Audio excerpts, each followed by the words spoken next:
उमेदवारी अर्ज भरण्याच्या शेवटच्या दिवशी प्रभाग क्रमांक 16 हडपसर सातववाडी परिसरात इच्छुक उमेदवारांची मोठी धांदल उडाल्याचं चित्र पाहायला मिळालं।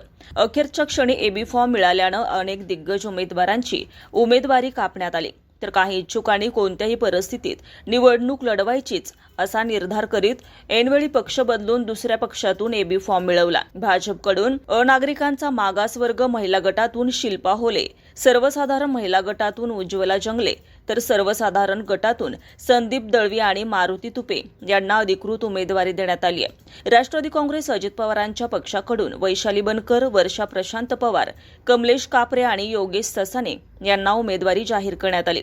शिवसेना उद्धव बाळासाहेब ठाकरे पक्षाकडून पल्लवी सुरसे, नलिनी मोरे, नितीन गावडे आणि विजय देशमुख यांना उमेदवारी देण्यात आली असून पल्लवी सुरसे आणि नलिनी मोरे यांनी ऐनवेळी पक्ष बदल केला आहे।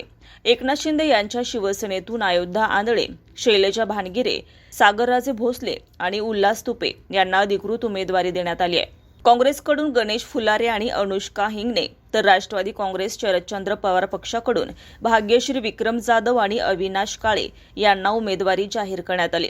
दरम्यान भाजपकडून स्मिता गायकवाड यांची उमेदवारी कापल्यानं त्यांनी उघड नाराजी व्यक्त केली असून या प्रभागात भाजप आणि राष्ट्रवादी काँग्रेसमधील निष्ठावंतांच्या रोषाला अधिकृत उमेदवारांना सामोरं जावं लागलंय अशी चिन्हे दिसत आहेत। एकनाथ शिंदे यांच्या पक्षाबाबत अद्यापही संभ्रम कायम असून ऐनवेळी पक्ष बदलून मिळालेली उमेदवारी मतदार कितपत स्वीकारतात यावरच आता या सर्व उमेदवारांचं भवितव्य अवलंबून आहे। रोकठोक महाराष्ट्राला सबस्क्राईब करा आणि बेल आयकॉनवर क्लिक करायला विसरू नका।